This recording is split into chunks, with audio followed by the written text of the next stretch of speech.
Hello everyone, welcome back to our spoken English class. और आज है डे 14। आज से हम प्रीपोजिशन स्टार्ट करने जा रहे हैं और जो प्रीपोजिशन है हम लगभग 5 से 6 क्लास में कवर कर पाएंगे। इसलिए प्रीपोजिशंस को लेकर आपको थोड़ा सा पेशेंस रखना होगा, तब जाके आपको मैं काफ़ी इजी वे में इन प्रीपोजिशंस को सेंटेंस में यूज करना सिखा पाऊँगा। और जो आज का हमारा इम्पोर्टेंट टॉपिक है, जैसा कि आपको मैं बता चुका हूँ, वो है प्रीपोजिशन। प्रीपोजिशन जिसका कि हम यूज करना आज से सीखेंगे। अगर आपको इंग्लिश में फ्लुएंसी चाहिए तो प्रीपोजिशंस का करेक्ट यूज आना आपको बहुत ज़रूरी है।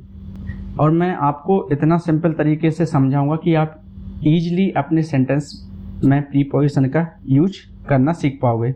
So let's start today's class. सबसे पहले हम समझेंगे कि प्रीपोजिशन क्या होता है। तो यहाँ इसकी हमने डेफिनेशन दी है, इसको हम समझ लेते हैं। A preposition is a word that shows the relationship between a noun और pronoun and another word in a sentence. तो सिंपल वर्ड में कहें, प्रीपोजिशन एक ऐसा वर्ड होता है जो नाउन या प्रोनाउन या फिर सेंटेंस में जो अदर वर्ड होता है उनके बीच में क्या है, रिलेशनशिप को दिखाता है। यहाँ पर आप देख सकते हैं, नाउन हो या प्रोनाउन हो या उस सेंटेंस में कोई अनदर वर्ड हो, जब उनके बीच में हमको क्या है, रिलेशनशिप दिखाना हो, तब हम वहाँ पर प्रीपोजिशन का यूज करते हैं। प्रीपोजिशन के बाद हमेशा क्या आता है, नाउन आता है या प्रोनाउन आता है। स्ट्रक्चर जो बनेगा प्रीपोजिशन प्लस नाउन प्रोनाउन। जैसे कि आप यहाँ देख सकते हैं, इन द रूम। इसके लिए हमें सेंटेंस बना है, सी इज इन द रूम। वह है रूम में है, मतलब वो पहले से ही रूम में है, तब हमने वहाँ पर इन का यूज किया। तो जो इन है वो है preposition. The book is on the table. जो पुस्तक है वो किस पर रखी हुई है, टेबल पर रखी हुई है। The cat under the chair. जो कैट है वो कुर्सी के नीचे है। तो आपको इस बात को हमेशा ध्यान में रखना है कि प्रीपोजिशन के बाद हमेशा नाउन या आपको प्रोनाउन देखने को मिलेगा।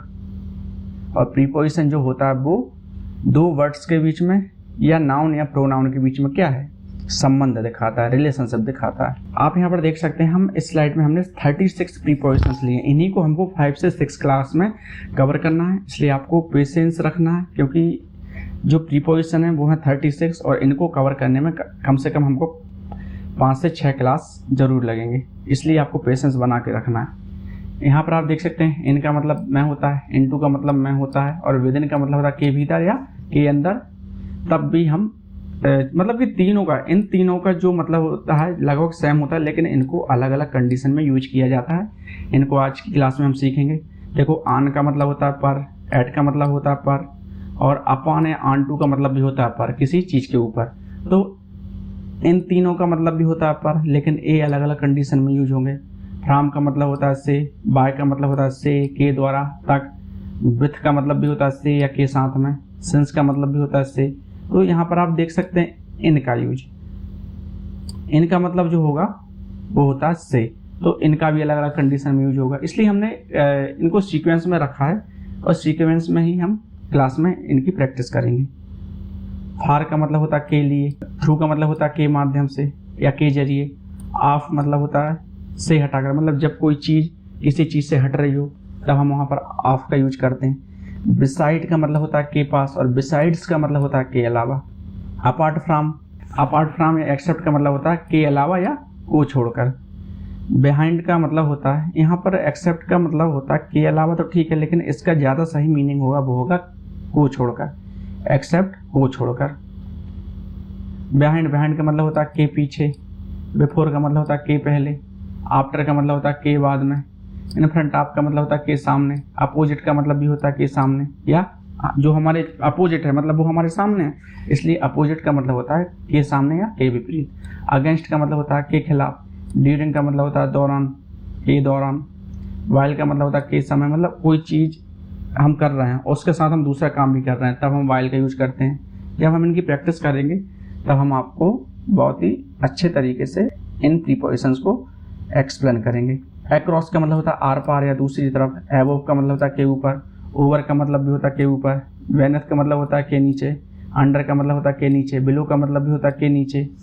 तो इनका जो यूज है हम अलग अलग कंडीशन में करते हैं। टू वर्ड्स का मतलब होता है के और।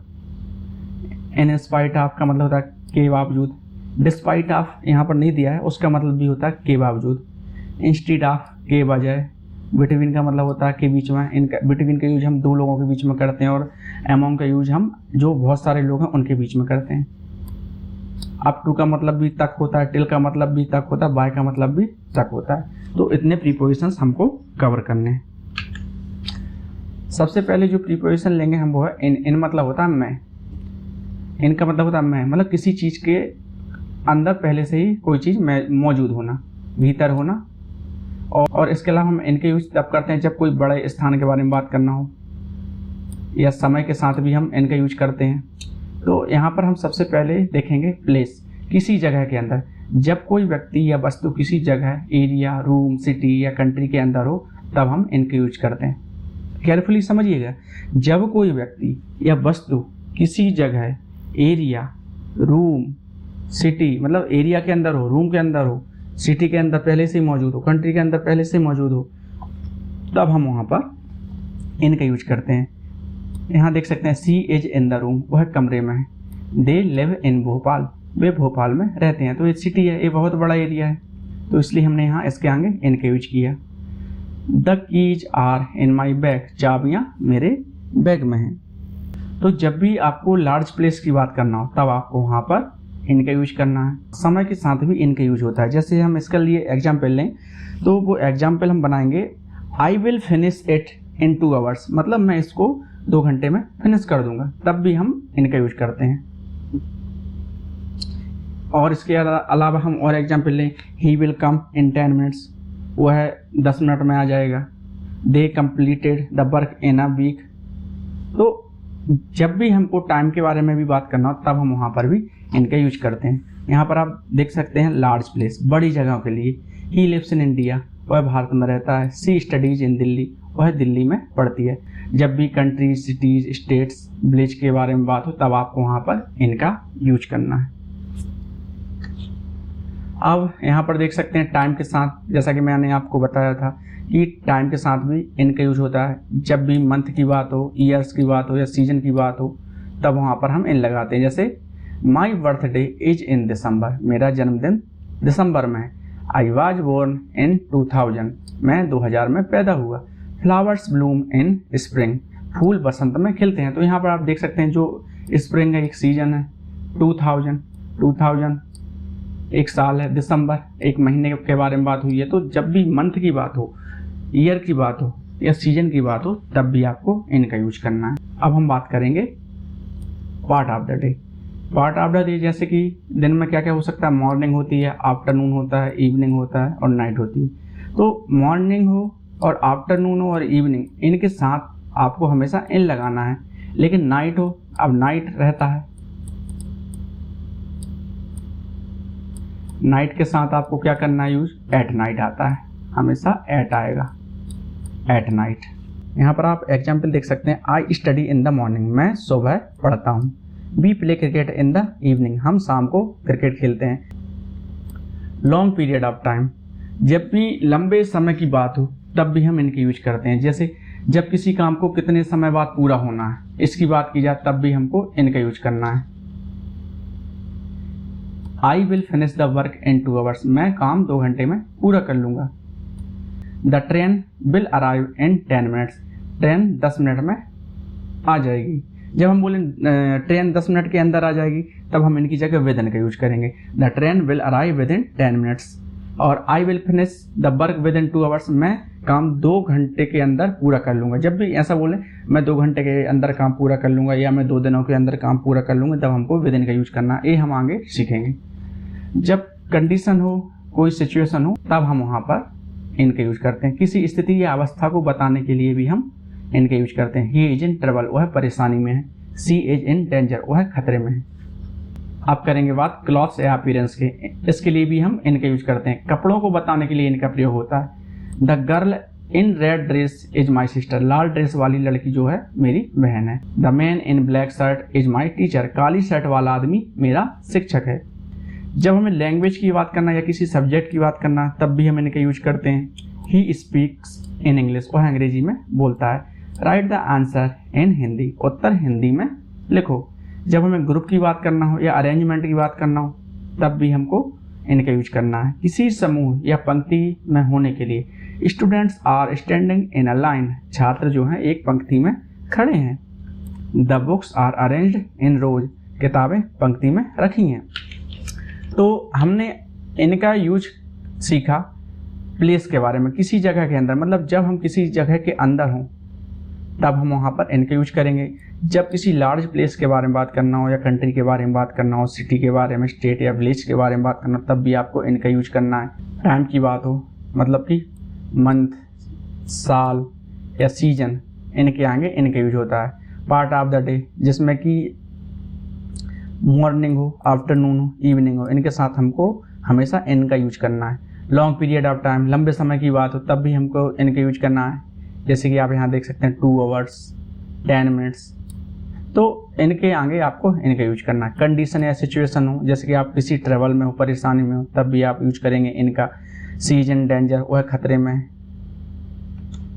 क्लॉथ्स के लिए आपको यूज करना है। The girl in red dress is my sister, Lal dress वाली लड़की मेरी बहन है। अब जब हम लैंग्वेज के बारे में बात करना हो, सब्जेक्ट के बारे में बात करना हो, तब भी आपको इनका यूज करना है। He speaks in English, right the answer in Hindi. Group के बारे में या अरेंजमेंट के बारे में बात करना हो, तब भी आपको इनका यूज करना है। Students are standing in a line, the books are arranged in rows. अब हम बात करेंगे इनटू की। इनटू का मतलब भी होता है मैं। मूवमेंट बाहर से अंदर की ओर, मतलब जब कोई चीज़ बाहर से अंदर की ओर आ रही हो, मतलब कोई चीज़ किसी चीज़ के अंदर एंटर कर रही हो और वो मोशन अवस्था में हो, तब हम वहाँ पर इनटू का यूज करते हैं। यहाँ पर आप देख सकते हैं, जब कोई व्यक्ति या वस्तु बाहर से किसी जगह के अंदर आ जाती है तब इनटू का यूज करते हैं, मतलब मोशन अवस्था में होना चाहिए, गति अवस्था में होना चाहिए। He went into the room, वह कमरे के अंदर गया, मतलब जब वो गया तो वो कैसा था, उस कमरे के अंदर जा रहा था, तो जब वो मोशन अवस्था में था। The cat jumped into the box, बिल्ली डिब्बे के अंदर कूद गई। She walked into the house, वह घर के अंदर चली गई। अब इनटू का यूज हम जब कोई चीज़ किसी चीज़ में चेंज हो रही हो, बदल रही हो, तब भी हम इनटू का यूज करते हैं। जब कोई चीज़ एक रूप से दूसरे रूप में बदलती है तब इनटू का प्रयोग होता है। वाटर टर्न्ड इनटू आइस, पानी बर्फ में बदल गया, मतलब कि पहले वो पानी था, बाद में बर्फ बन गया। तो मतलब जब एक कंडीशन से दूसरी कंडीशन में कोई चीज़ चेंज हो रही हो तब हम वहाँ पर इनटू का यूज करते हैं। The caterpillar changed into a butterfly, जो इल्ली है तितली में बदल गई। मिल्क टर्न्स इनटू कर्ड, दूध दही में बदल जाता है। डिवीजन, डिवीजन भागों में बांटना हो, जब किसी चीज को कोई हिस्सों में बांटना हो तब भी हम इनटू का यूज करते हैं। The teacher divided the class into 2 groups, शिक्षक ने कक्षा को 2 समूह में बांट दिया। तो जब भी आपको किसी चीज को 2 भागों में डिवाइड करना हो तब हम वहां पर इनटू प्रीपोजिशन का यूज करते हैं। Cut the cake into 4 pieces, cake को 4 टुकड़ों में काटो। कॉलिजन, कॉलिजन मतलब होता है टकराना। जब कोई चीज किसी दूसरी चीज से टकराती है तब भी हमको इनटू का यूज करना है। The car crashed into a tree, car पेड़ से टकरा गई। The boy ran into the wall, लड़का दीवार से टकरा गया। अब हम बात करेंगे विदिन की। विदिन मतलब होता है मैं। जब हम टाइम लिमिट की बात करें, निर्धारित समय के अंदर की बात करें, तब हमको विदिन का यूज करना है। जैसे finish this work within 2 hours, यह काम 2 घंटों के अंदर पूरा करो। The train will arrive within 10 minutes, train 10 minute के अंदर आएगी। He will return within a week, वह 1 सप्ताह के अंदर लौट आएगा। मतलब जब टाइम की बात हो और टाइम के अंदर कोई चीज़ पूरी होना हो तब हम वहाँ पर विदिन का यूज करते हैं। तो अभी हमने इनका यूज करना सीखा, इनका यूज करना सीखा, उसके बाद हमने इनटू का यूज करना सीखा, फिर हमने विदिन का यूज करना सीखा। जो प्रीपोजिशन आज हम सीखने जा रहे हैं उनका आप बार बार यूज करोगे तो ऑटोमेटिकली आपको पता रहेगा कि विदिन का यूज कहाँ करना है, इनका यूज कहाँ करना है एंड इनटू का यूज कहाँ करना है। अब हम बात करेंगे प्रीपोजिशन ऑन की। ऑन मतलब होता है पर, सरफेस, किसी सतह पर। जब कोई व्यक्ति या वस्तु किसी सतह पर हो तब हम ऑन का यूज करते हैं, मतलब वो टच कर रहा हो किसी चीज को, मतलब कोई वस्तु है किसी चीज के ऊपर रखी हो लेकिन वो टच कर रही हो तब हम ऑन का यूज करेंगे। जैसे the book is on the table, जो बुक है वो टेबल पर रखी हुई है, मतलब उसको टच कर रही है। The cat is sitting on the chair, बिल्ली कुर्सी पर बैठी है। अब डेज एंड डेट्स के आगे भी हमको क्या लगाना है, ऑन लगाना है। जैसे मैंने आपको बताया था अभी, जब आपको ईयर की बात करना हो, मंथ की बात करना हो, तब आपको क्या लगाना है, इन का यूज करना है। लेकिन जब हम डे की बात करें या डेट्स की बात करें तब आपको ऑन का यूज करना है। I will meet you on Monday, मैं तुमसे सोमवार को मिलूंगा, मतलब कि Monday, Tuesday, Wednesday, Thursday, Friday, Saturday, इन सब के आगे आपको ऑन का यूज करना है। माई एग्जाम इन ऑन 5 जुलाई, मेरी परीक्षा 5 जुलाई को है। तो जब भी आपको डेट दी हो तब आपको उसके आगे ऑन का यूज करना है। जब आपको डे दिए हों उसके आगे भी आपको ऑन का यूज करना है। डिवाइस या टेक्नोलॉजी के लिए भी हम ऑन का यूज करते हैं, जैसे टीवी हो, फोन हो, इंटरनेट हो, इन सब के लिए ऑन का यूज करते हैं। आई सा द न्यूज ऑन टीवी, मैंने टीवी पर समाचार देखा। She is talking on the phone, वह फोन पर बात कर रही है। अब हम बात करेंगे एट। एट का मतलब भी होता है पर। जब एग्जैक्ट टाइम की बात करना हो, सटीक टाइम की बात करना हो, तब हम एट का यूज करते हैं। The class start at 10 AM, कक्षा 10 बजे शुरू होती है। मतलब ये एग्जैक्ट टाइम, सटीक टाइम, मतलब इस समय हर दिन जो है क्लास शुरू होती है, तो ये फिक्स टाइम है। जब फिक्स टाइम की बात हो वहाँ पर आपको एट का यूज करना है। आई वेकअप एट 6 o'clock, मैं 6 बजे उठता हूँ। स्पेसिफिक प्लेस, विशिष्ट स्थान के लिए। He is at the bus stop, वह बस स्टॉप पर है। सी इज एट द डोर, वह दरवाजे पर है। मतलब जो लड़की है वो दरवाजे के ऊपर नहीं खड़ी हुई है, दरवाजे के पास खड़ी हुई, लेकिन टच नहीं कर रही है, तो वहाँ पर हमको एट का यूज करना। जब हम इवेंट्स की बात करें, एक्टिविटीज की बात करें, वहाँ भी हमको एट का यूज करना। He is at a party, वह पार्टी में है। सी इज एट वर्क, वह काम पर है। तो जो वर्क है वो एक्टिविटी हो गई और पार्टी जो हो गई वो इवेंट्स हो गया, तो उनके आगे आपको एट का यूज करना है। अब अपॉन या ऑनटू दोनों का मतलब होता है पर। तो देखिए अपॉन और ऑनटू का यूज हम तब करते हैं जब कोई चीज किसी के ऊपर मूसन अवस्था में गिर रही हो, तब हम वहाँ पर अपॉन या ऑनटू का यूज करते हैं। यहाँ पर आप देख सकते हैं जब कोई व्यक्ति या वस्तु किसी चीज के ऊपर की ओर जाती है तब ऑनटू या अपॉन का प्रयोग होता है। The cat jumped onto the table, बिल्ली मेज पर कूद गई। मतलब कि जब वो कूदी तो वो मूसन अवस्था में थी और उस पर जाके कूद गई। ही क्लाइम्ड ऑनटू द रूफ, वह छत पर चढ़ गया। अब हम यूज करेंगे फ्रॉम का। फ्रॉम मतलब होता है से। जब हम किसी जगह का स्टार्टिंग पॉइंट बताना हो तब आपको वहां पर फ्रॉम का यूज करना है। जब किसी व्यक्ति या वस्तु की शुरुआत किसी जगह से होती है तब फ्रॉम का प्रयोग करना है आपको। जैसे आई केम फ्रॉम भोपाल, मैं भोपाल से आया। The train started from Delhi, train Delhi से शुरू हुई। तो यहाँ पर आप देख सकते हैं जो ट्रेन है वो कहाँ से शुरू हुई, दिल्ली से। तो हम स्टार्टिंग पॉइंट के बारे में बात कर रहे हैं। आई केम फ्रॉम भोपाल, मैं भोपाल से आया। जब मैं भोपाल से निकला, मतलब कि मैं जब भोपाल से निकला तो वो मेरा क्या था, स्टार्टिंग पॉइंट था। जब हम टाइम के बारे में बात करना हो तब भी हमको ऑन का यूज करना है, जब समय की शुरुआत बताई जाती है। जैसे कक्षा सोमवार से शुरू होती है, ठीक है। अभी हमने क्या सीखा था कि ट्यूसडे, मंडे, जो भी हमारे जो वीक में डेज होते हैं उनके लिए हम ऑन का यूज करते हैं। लेकिन हम यहाँ पर कंडीशन दूसरी रख रहे हैं। यहाँ पर बोला गया है the class starts from Monday, कक्षा सोमवार से शुरू होती है। मतलब जब समय की शुरुआत की बात की जाए तो मतलब कोई चीज किस समय शुरू होती है तब हम वहाँ पर फ्रॉम का यूज करते हैं। He works from morning to evening, वह सुबह से शाम तक काम करता है। डिस्टेंस, डिस्टेंस का या डिफरेंस, दूरी या अंतर की बात हो तब भी हमको फ्रॉम का यूज करना है। जैसे my house is far from the school, मेरा घर जो है स्कूल से दूर है। This book is different from that book, यह किताब जो है उस किताब से अलग है। बाय, बाय का मतलब होता है किसी के द्वारा या किसी समय तक। वैसे सेंटेंस में काम करने वाले व्यक्ति को बताने के लिए बाय का यूज होता है। The book was written by him, यह किताब उसके द्वारा लिखी गई। The work was done by Ram, काम राम द्वारा किया गया। नियर या बिसाइड, के पास या के बाजू में, किसी चीज के पास या बगल में। He is standing by the door, वह दरवाजे के पास खड़ा है या वह दरवाजे के बाजू में खड़ा है। सी सेट बाय मी, वह मेरे पास बैठी। तो जब भी कोई चीज आपके बगल में है या बाजू में हो तब भी हम बाय के यूज करते हैं। डेडलाइन, किसी समय तक, जब हम कोई काम किसी निश्चित समय तक पूरा होने की बात कहें तब हम वहां पर बाय के यूज करते हैं। जैसे finish this work by tomorrow, यह काम कल तक पूरा करो। I will return by evening, मैं शाम तक लौट आऊंगा। बाय की जगह आप टिल का भी यूज कर सकते हो, अप टू का भी यूज कर सकते हो, लेकिन हम यहाँ पर क्या सीख रहे हैं, बाय के। लेकिन हम यहाँ पर बाय का यूज करना सीख रहे हैं। नहीं तो इसके अलावा बाय के स्थान पर आप अप टू को भी रख सकते हैं और टिल भी रख सकते हैं, दोनों का मतलब भी तक होता है।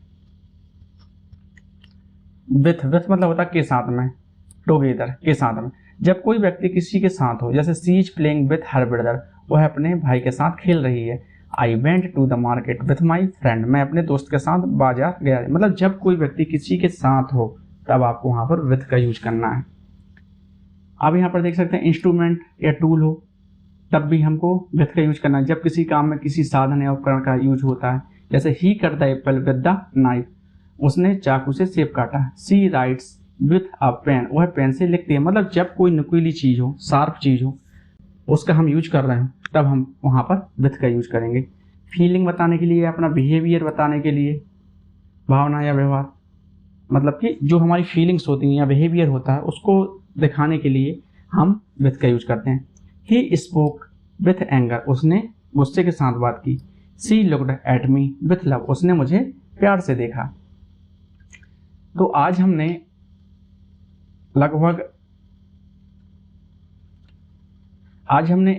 इन का यूज करना सीखा, इनटू का यूज करना सीखा, विद इन का यूज करना सीखा, ऑन का यूज करना सीखा, एट का यूज करना सीखा, अपॉन और ऑन टू का यूज करना सीखा, फ्रॉम का, बाय का, विथ का यूज करना सीखा। अभी जो हम नेक्स्ट क्लास में सीखेंगे वो है since, for, through, of, beside, besides, apart from, except, behind. इनका यूज करना हम नेक्स्ट क्लास में सीखेंगे। तो आपको कुल मिलाकर ये करना है कि जो आज की क्लास है, जो भी हमने प्रीपोजिशन लगभग 9 प्रीपोजिशन आज कंप्लीट किए, इनको आपको 2 से 3 बार इस क्लास को देखना है। फिर इन प्रीपोजिशंस की हेल्प से आपको खुद से सेंटेंसेस बनाने हैं। आप ज़्यादा से ज़्यादा सेंटेंसेस बनाएंगे तो आपके टंग पर ऑटोमेटिकली ये प्रीपोजिशंस आने लगेंगे और आपको ये भी आइडिया हो जाएगा कि प्रीपोजिशंस कब और कहाँ और किस कंडीशन में यूज करना है।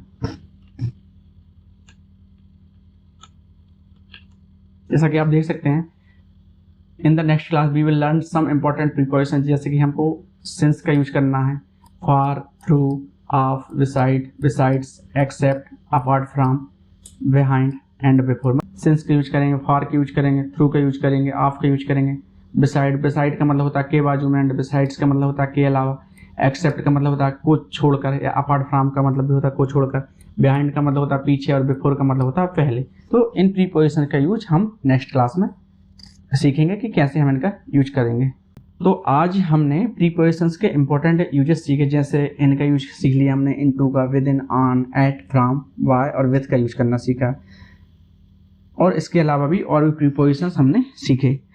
और आपने देखा है कि हर प्रीपोजिशंस का जो यूज है अलग सिचुएशन में होता है, जैसे प्लेस हो, टाइम हो, मूवमेंट हो और कंडीशन हो, उसके अकॉर्डिंग हमने प्रीपोजिशन को उन सेंटेंसेस में रखा। अब आपके लिए होमवर्क है, इन सब प्रीपोजिशंस का यूज करके खुद से 5 से 10 सेंटेंसेस बनाना और कमेंट सेक्शन में उनको आपको राइट करना है। और अगर आपको यह क्लास हेल्पफुल लगी हो तो लाइक करें, शेयर करें और चैनल को सब्सक्राइब जरूर करें। Keep practising daily, because practice से ही इंग्लिश आपकी इंप्रूव हो सकती है। प्लीज़ मेरे चैनल को सब्सक्राइब जरूर करें। अपना ध्यान रखिए, मिलते हैं नेक्स्ट क्लास में।